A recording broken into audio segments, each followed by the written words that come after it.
So, hello and welcome everyone, and yeah, I'm finally back in the country, finally back at my own place, finally driving my own car again after the whirlwind that were the last weeks or even months with the overseas series going from one place to the next, from the US to China and then back.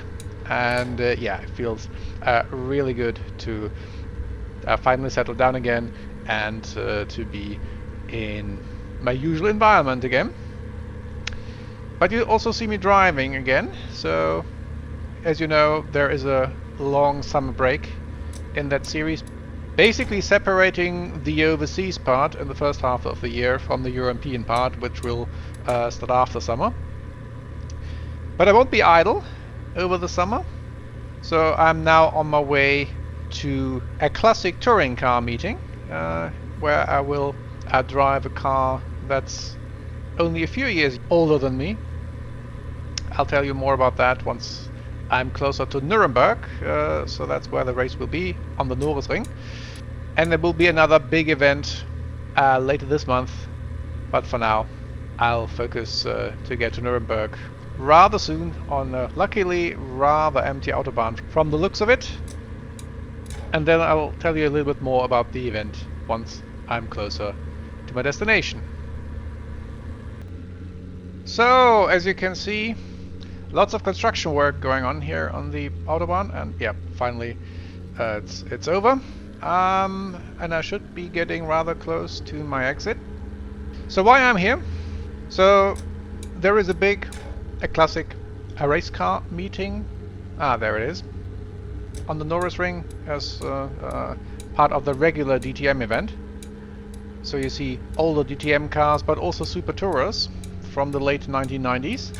And Audi would like to race two cars that were formerly driven by Frank Biela, but there is only, of course, one Frank Biela, so they were looking for someone else to drive the second car, and for some reason they thought of me, so that's why I'm here.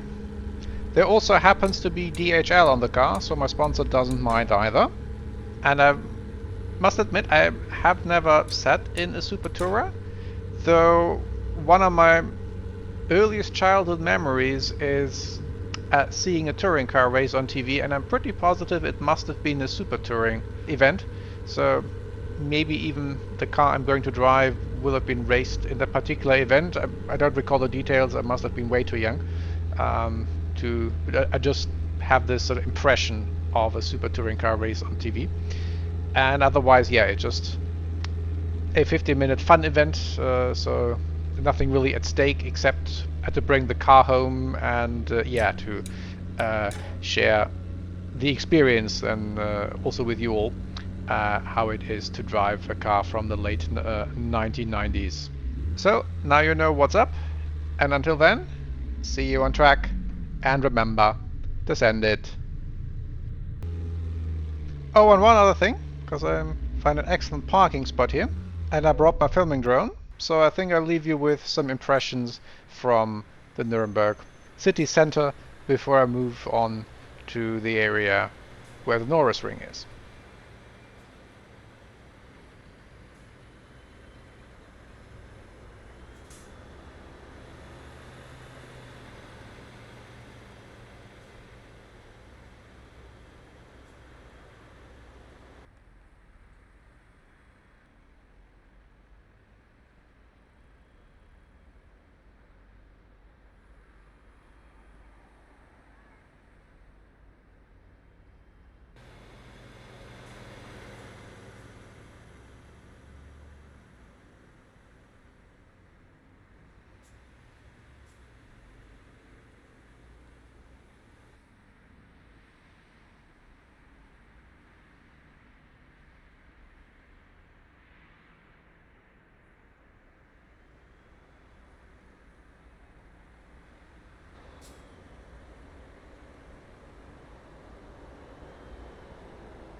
So we're now on track, and since the Norisring... 17th place. You're a 10th off in Sector 1. Sector 2 is 0.6 off the pace. Sector 3 is 0.40 off the pace. And since the Norisring probably doesn't need much introduction, let me just gush about the whole event. We've seen front locking going into turn 1. So this whole race weekend packed with the actual DTM race and then all these different classic cars in their own series and meeting all the drivers past and present, so absolutely amazing. And also the car itself, it's new fastest lap for Nielsen, 54.84. It doesn't actually drive too differently from the TCR. It has a sequential shift, so that's the main difference while you're driving. This one, the Audi A4, is also all-wheel drive, and that makes a nice difference. Good lap, that's your best in the session. You're now 1.1 seconds off the leader's pace. Okay Andy, 10 minutes to go, that's 10 minutes left. White flag. But otherwise not too different. Although, as you can see, I'm mightily struggling, though this lap is now a bit better if you look at the split. So I'm in the field, but towards the end. So now I am at 3/10 up. Blue flag. But unfortunately, I get this lap disallowed due to this touch of the wall. So I have to try again later on.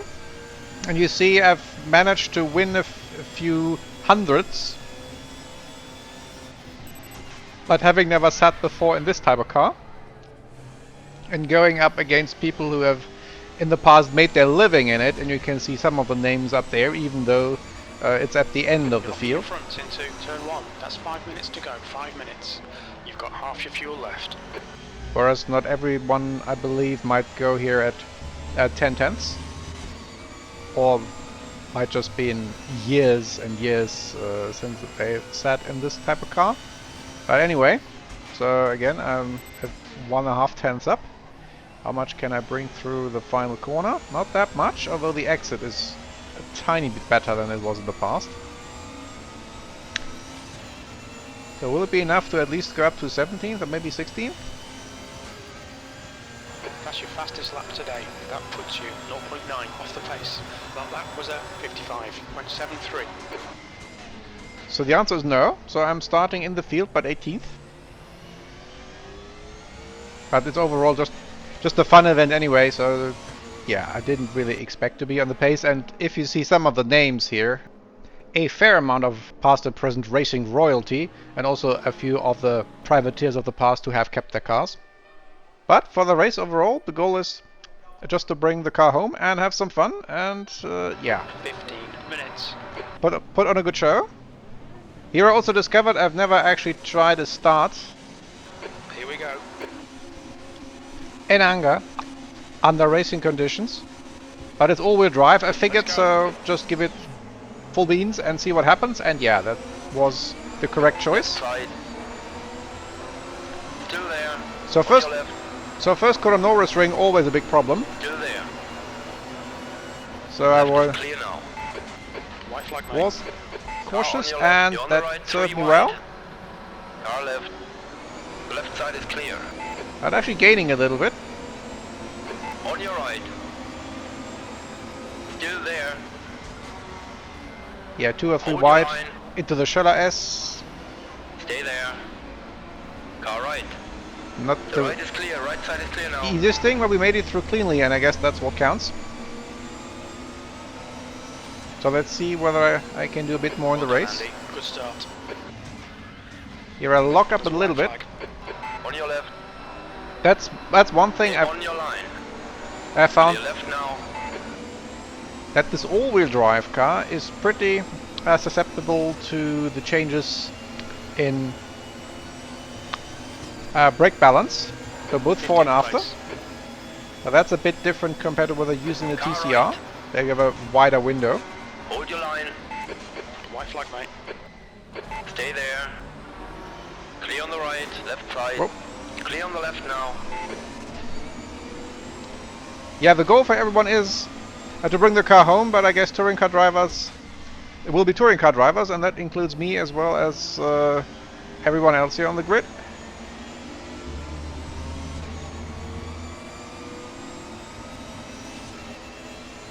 Now lost a bit the connection to Ekstrom in 13 to the very nice boxy Volvo Car number 50 is now in the lead. of the 90s.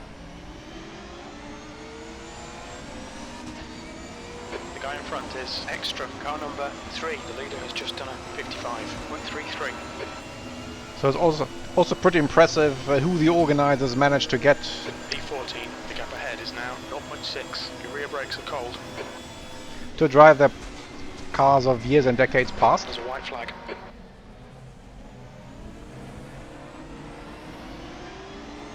And they're all very nice. So nice to chat to, even though I've nothing in common with them, and They've got cold tyres. We need to get some heat into them. many of them might not even heard of me.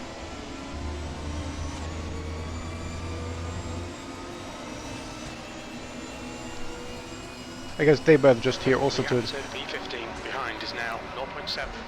just have fun and see what they can do in their old workplaces.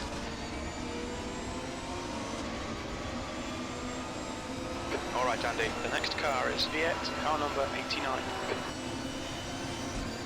But I seem to be able Time was 57.19. to hold my own, so I'm not under real pressure from behind, and I can at least consider right. having a Clear look. on the right. Car on your left, clear left. So one of the few non-star drivers from the past. At least I haven't heard the name before. Apologies if I should have.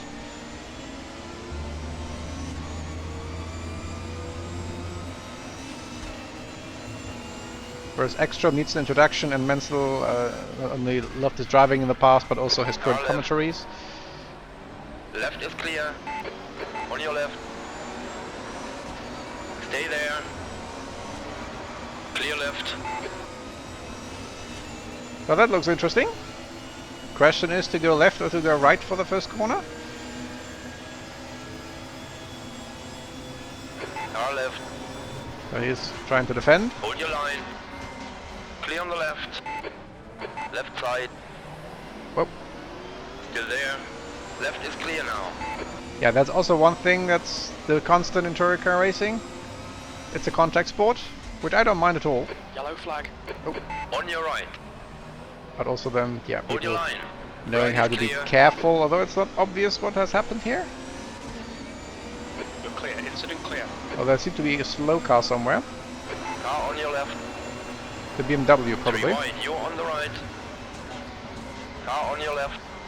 Whoop. You're on the right. 3 wide. Take care. Sorry, Mr. Julius. Side.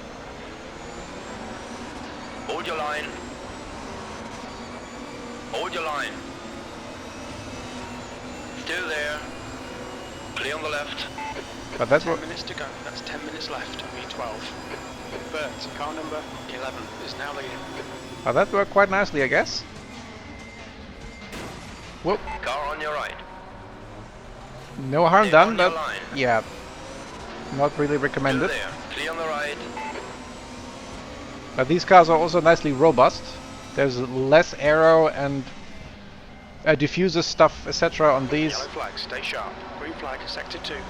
than on my TCR, so I guess they are even more forgiving for some hard knocks. And only a few delicate things that really matter Sector 2, yellow flag. in terms of grip and aero and whatnot. We think that Viet has gone off in the chicane.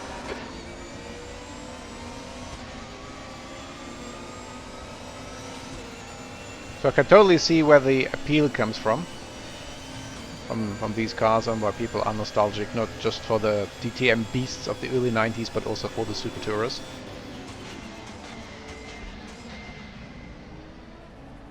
And the all-wheel drive also gives very much confidence, so you have no issue with wheel spin or understeer or oversteer. It just basically goes where you point it, unless you overload either front or the rear tires. So that's probably the easiest job I could have had from this field.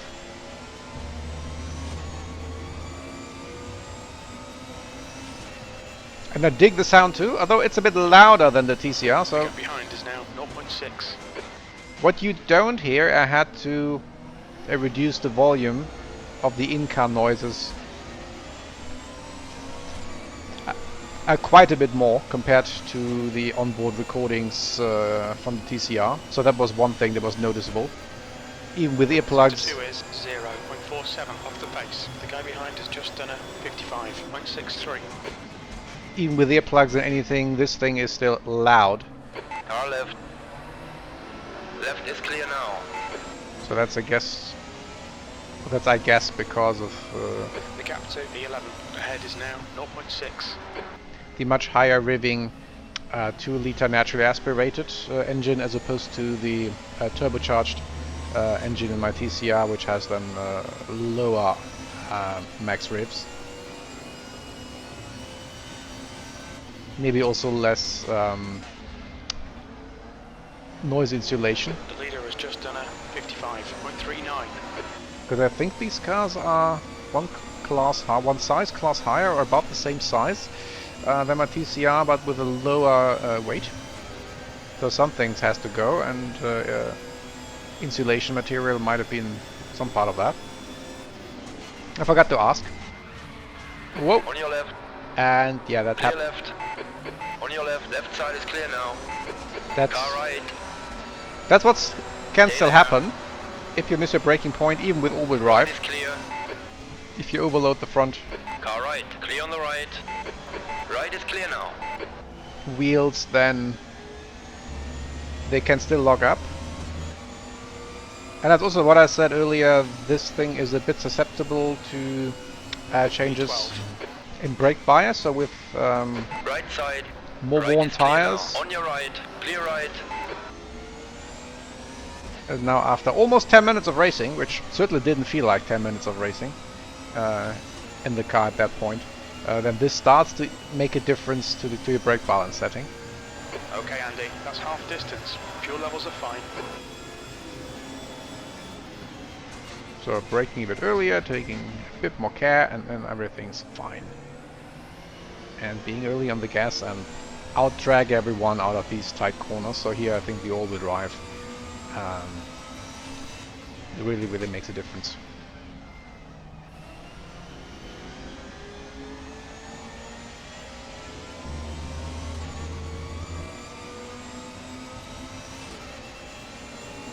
And even compared to the TCR, so when I get back to the TCR, I guess I have to unlearn some the bad habits that I picked up in the all-wheel drive car, because there you can do things that I couldn't do in a pure front-wheel drive car, even one that's basically 20 years newer.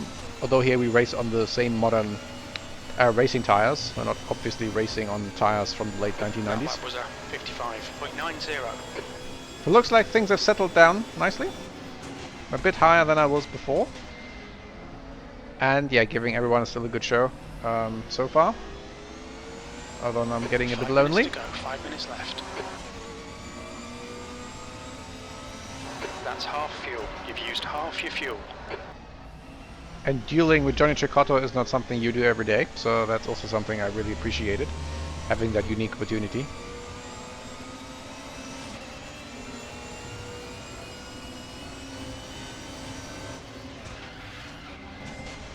See the tires squealing again under braking. Car on your left.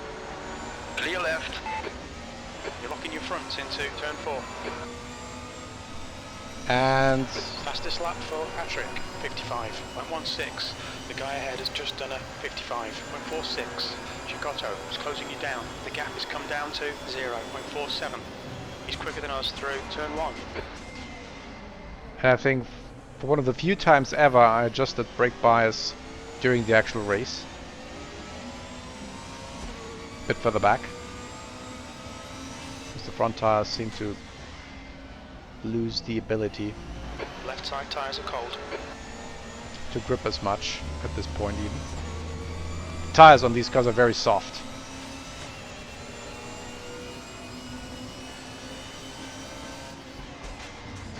So these were only built, I suppose, for short sprint races where the TCR cars are also built for endurance, and they always run hard tires because it doesn't really make a difference if The everyone fastest lap for Patrick, 55.11. runs the same tires. It doesn't matter, and then you can simply have the same suspension settings for the TCR whether you run sprint races or whether you run endurance.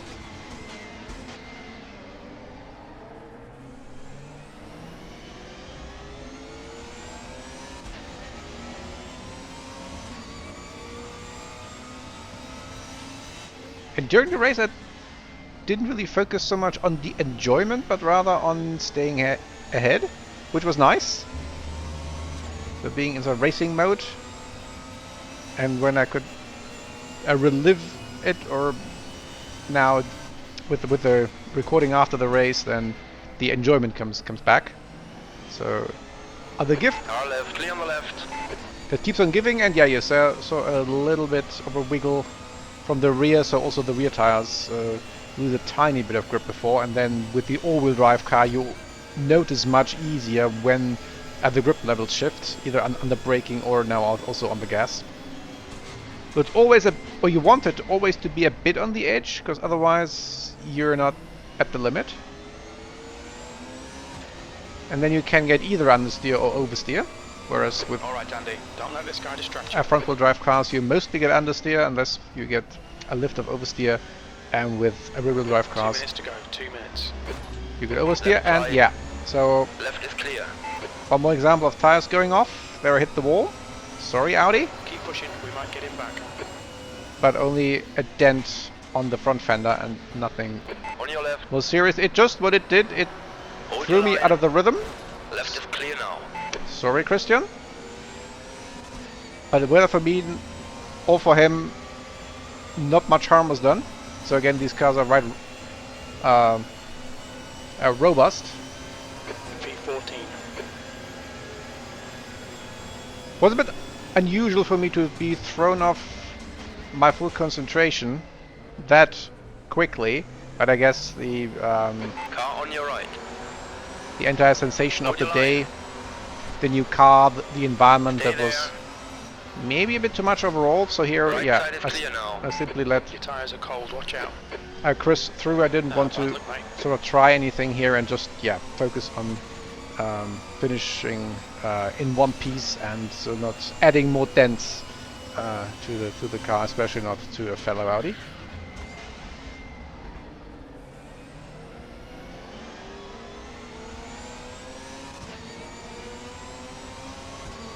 You're locking your fronts going into turn 4. So final lap. Can I get this place back? Cox. Car on your right. Still there. Hold your line. So I wasn't fully Clear trying line. at this point, so I braked rather V15. early, and One yeah, more lap to go. that was fine. Also started to be a bit wary of what the car might do now that the tires keep wearing. Whether I would get oversteer, understeer in this all-wheel drive configuration. So here you see the hesitation. Because it didn't matter, I had enough space to the car behind. Car in front of us is Nissan car number 9.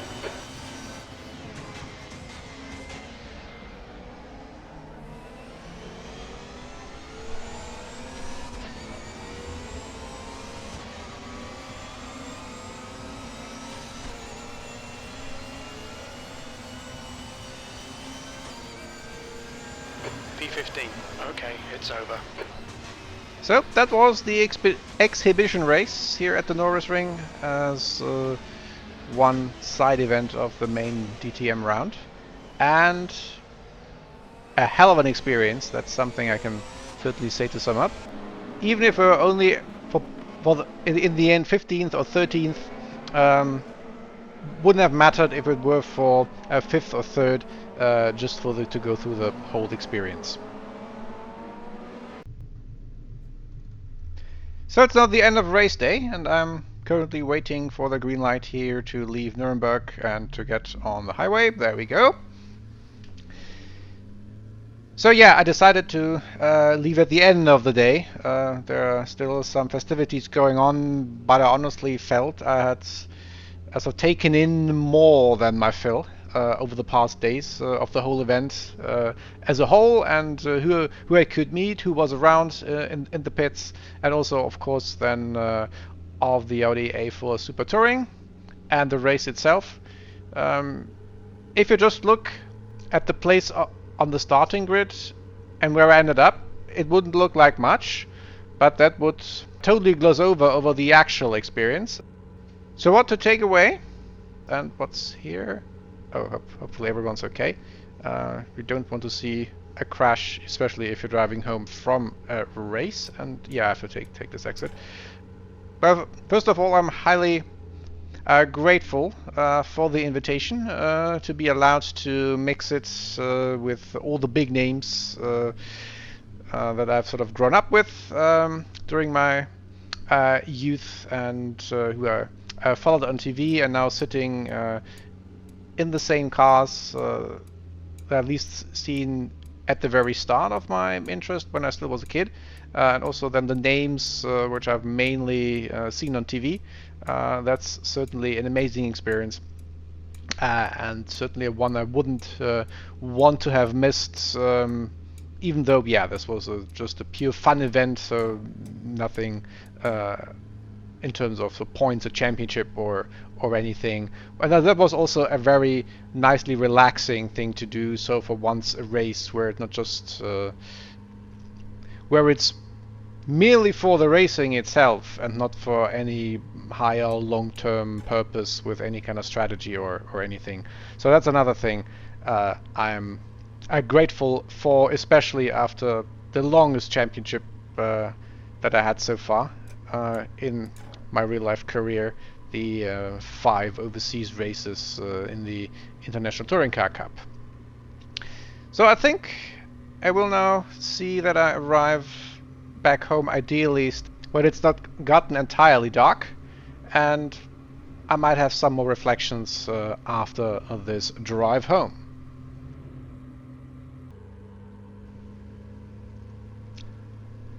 So what else is there to say?